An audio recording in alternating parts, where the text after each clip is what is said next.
Europe 1, il est 8h18. L'interview politique d'Europe 1, Fabien Amias, vous recevez donc ce matin Manuel Bompard, c'est le directeur de campagne de Jean-Luc Mélenchon. Bonjour Manuel Bompard. Bonjour. Alors vous êtes effectivement directeur de campagne de Jean-Luc Mélenchon, vous avez contribué à l'apaiser, ça n'est plus l'homme en colère qu'on avait connu ces dernières années. Alors est-ce que vous regrettez quand il dit avant-hier que le peuple va cracher du sang si Macron, Le Pen ou Fillon sont élus? Ça correspond à ce qu'il faut faire dans les derniers jours de campagne? Je pense que ça correspond à une réalité politique. On est dans les derniers jours de campagne. Il faut que les Français puissent faire leur choix entre différents projets de société. Et de ce point de vue-là, la réalité politique, c'est peut-être pas qu'on va cracher du sang si un tel ou un tel est élu. C'est le sens de l'image un petit peu et d'une formule qui frappe, quoi. Mais après, quand on va au-delà de la formule et quand on regarde le fond des propositions, clairement pour nous, les propositions de Monsieur Macron, les propositions de Monsieur Fillon vont faire beaucoup souffrir les gens. On va aller sur les propositions et surtout sur celle de Jean-Luc Mélenchon. Mais quand un tel langage est utilisé, est-ce que vous êtes surpris que François Hollande parle de péril, Danny Cohn-Bendit ce matin de roulette russe, Thierry Breton hier sur Europe de drame absolu pour parler d'une éventuelle élection de Jean-Luc Mélenchon? Oui, on est un peu surpris. On est un peu surpris parce que on se demande en fait s'il n'y a pas une volonté un petit peu de nous aider, parce que la dernière fois que de telles caricatures ont été utilisées parce que la dernière fois que une telle caricature ont été utilisées dans des élections, moi je me rappelle de 2005 par exemple, la bataille sur le traité constitutionnel européen, on avait le droit à ce type de caricature et finalement ça avait renforcé le camp de ceux qui s'opposaient à ce projet de constitution. Donc avec un petit peu de sourire, je me demande si on n'essaye pas un petit peu de nous aider en utilisant ce niveau de caricature qui est franchement pas à la hauteur. On est à 9 jours de l'élection présidentielle aujourd'hui.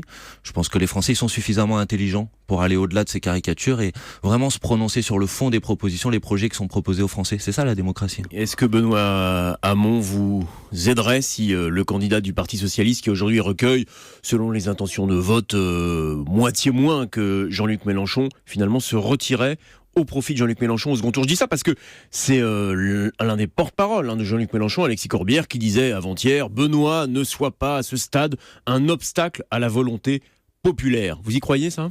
Non, mais Benoît Hamon, c'est à lui de faire ses choix et c'est pas à nous de l'appeler à quoi que ce soit. Par contre, il a dit déjà. Mais ce serait une bonne chose selon vous? En tout cas, il a dit qu'au deuxième tour, il viendrait nous aider. Je l'ai entendu dire ça sur le plateau de Monsieur Ruquier notamment. Donc maintenant, c'est clair que pour ça, il faut y être au deuxième tour et que toutes les énergies seraient les bienvenues dans les 10 jours qui nous séparent du premier tour pour effectivement passer la petite marge là maintenant qui nous sépare du second tour. Donc tous ceux qui veulent venir nous aider, c'est l'appel à la main tendue à Benoît Hamon que vous faites? Encore une fois, c'est pas à moi de l'appeler à quoi que ce soit, il prendra ses responsabilités. Mais c'est sûr que tout ce qui va venir nous aider dans les prochains jours sera utile. Voilà. Europe 1 révèle ce matin que la justice française demande la levée de l'immunité parlementaire de Marine Le Pen auprès du Parlement européen dans l'affaire des emplois présumés fictifs des assistants parlementaires. Jusqu'au bout, donc, nous sommes à 9 jours du premier tour. C'est la justice qui aura donné le rythme de cette campagne. C'est une bonne chose à vos yeux? Non, mais ce qui est pas une bonne chose pour la France, c'est que cette campagne, elle a quand même été extrêmement occupée par, on va dire, un climat qui est un climat quand même de dégénérescence de ce système politique de la Ve République. De ce point de vue-là, notre responsabilité, justement, en tant que responsable politique, c'est de proposer une sortie positive. C'est ce qu'on essaye de faire avec la 6e République, la Constituante, l'idée qu'il faut mettre un petit peu d'oxygène dans la vie politique aujourd'hui. Les Français, je pense qu'ils sont un peu écœurés par tout ça. Et avec le bulletin de vote Jean-Luc Mélenchon, ils ont vraiment une occasion de tourner la page. Et Marine Le Pen, pour en revenir à la question, elle est légitime comme candidate à l'élection présidentielle dans ce contexte? La justice suit son cours, mais bien sûr qu'elle est légitime, elle porte un projet politique qui existe dans la société. C'est pas le mien, mais voilà, ce projet existe et en tout cas je le combats, mais je le combats politiquement. Alors Manuel Bompard, vous êtes donc, on le rappelait, le directeur de campagne de Jean-Luc Mélenchon. Vous êtes un matheux, ingénieur, donc vous maniez les chiffres mieux que personne, mieux que moi en tout cas sans doute.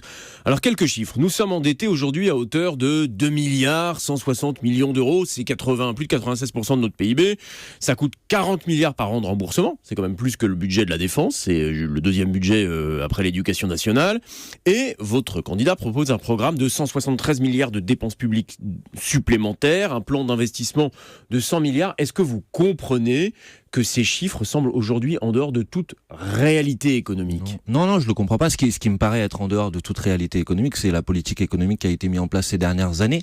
Vous savez, la dette, c'est pas forcément une mauvaise chose à partir du moment où ça permet de financer des investissements, de relancer l'activité économique. C'est pas une mauvaise chose, sauf quand elle pèse sur les générations à venir et plusieurs générations qui se trouvent endettées et liées, qui doivent rembourser. Ça, quand on doit rembourser, on se prive aussi d'investissement, vous le savez parfaitement. Non, je pense que ces générations-là, elles profitent aussi des écoles, elles profitent aussi des hôpitaux, elles profitent aussi des infrastructures qu'on construit par des plans d'investissement. Le plan d'investissement dont on parle de 100 milliards d'euros, effectivement financé par l'emprunt, c'est notamment pour amener le pays sur la transition écologique, qui est un enjeu indispensable aujourd'hui, qui pourra créer des millions d'emplois dans le quinquennat. Et je crois qu'on a besoin, vous savez, la politique qui a été mise en place ces dernières années, c'est l'inverse, ça a été une politique de rétractation de l'activité économique, et en fait, économiquement, ça n'a pas fonctionné, ça a éteint le moteur économique, et y compris des grands économistes, y compris au FMI, aujourd'hui disent, attention, on fait fausse route, il faut investir, il faut relancer l'activité économique, et c'est ce qu'on propose avec le programme de Jean-Luc Mélenchon. Dans notre plan de chiffrage, dans nos prévisions économiques,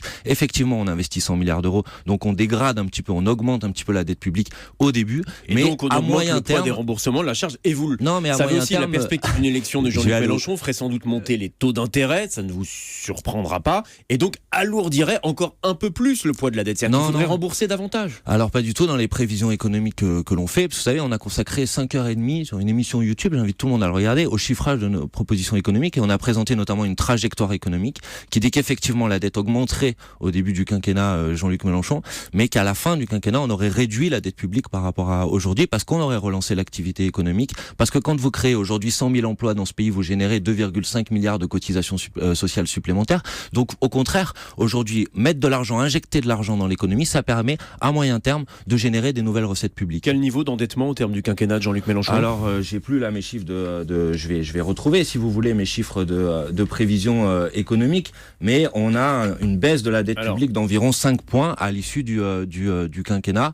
Voilà, en tout cas c'est les trajectoires économiques que nous avons utilisées, qui s'appuient d'ailleurs sur des hypothèses qui sont des hypothèses extrêmement raisonnables, un coefficient multiplicateur de 1,4, c'est-à-dire quand on injecte 1 euro dans l'économie, on génère à terme 1,4 euros d'activité économique. Jean-Luc Mélenchon prévoit 2 hypothèses concernant l'avenir de la France au sein de l'Europe. Un plan A qui consiste à renégocier les traités, et puis un plan B si ça ne fonctionne pas, qui consisterait à quitter l'Union européenne. En revanche, il y a quelque chose où il n'y a pas de plan A, pas de plan B, on en parle beaucoup ces jours-ci, c'est la volonté d'adhérer à l'Alliance bolivarienne. Alors vous préférez adhérer à l'Alliance bolivarienne plutôt que rester dans l'Union européenne ? Alors, je rappelle rapidement une alliance initiée par Chavez et Castro en Amérique du Sud, qui est en gros le refus d'un marché commun avec la pleine circulation des marchandises, qui est évidemment très hostile à l'Amérique. Est-ce que c'est bien sérieux, au-delà du symbole politique révolutionnaire et sympathique? Non, mais vous savez, et la France est présente en Amérique du Sud.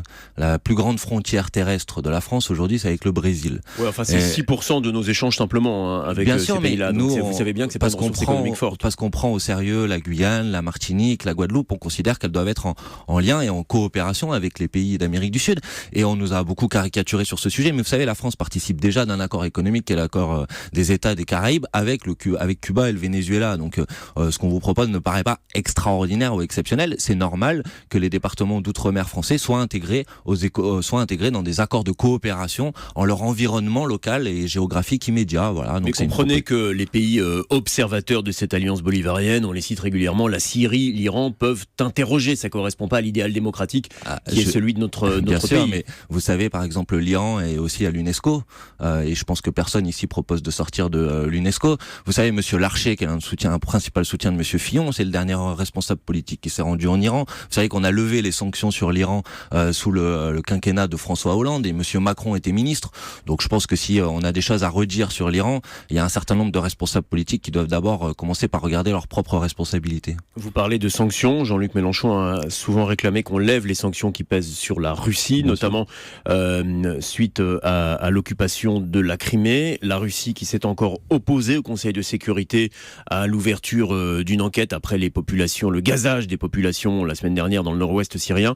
La Russie a-t-elle commis une faute politique, et dans ce contexte, ne faut-il pas maintenir les sanctions sur la Russie ? Non, je pense qu'il faut. On peut pas rentrer dans une montée des tensions avec la Russie. Donc, bien sûr que mais est-ce qu'on peut laisser tout faire, Manuel Bompard. Non, bien sûr que non, mais vous savez, c'est ça le sujet. À l'échelle internationale, la diplomatie, ça nécessite de construire un rapport de force. Donc bien évidemment que je suis pas d'accord avec les positions de la Russie aujourd'hui, mais il faut contraindre la Russie dans la négociation, dans le cadre de l'Organisation des Nations Unies, à venir sur des positions qui sont des positions raisonnables. Ça a été fait, vous savez, au mois de janvier, il y a eu une résolution aux Nations Unies qui a été entérinée à l'unanimité du Conseil de sécurité des Nations Unies pour aller vers un processus de paix en Syrie et une sortie politique de la situation en Syrie. Mais ils ne le font pas. Je rappelais encore une fois le veto. Ça veut dire que tant qu'on n'a pas réussi à convaincre la Russie, et pour l'instant rien n'indique que ça pourra être fait, on laisse la situation telle qu'elle est aujourd'hui en Syrie. Non, la difficulté, si vous voulez, c'est qu'aujourd'hui, la France ne joue pas son rôle à l'échelle internationale, justement parce qu'elle s'aligne sur les intérêts américains, alors qu'elle devrait avoir un rôle spécifique, un poids spécifique pour justement amener vers des solutions qui soient des solutions politiques, diplomatiques de sortie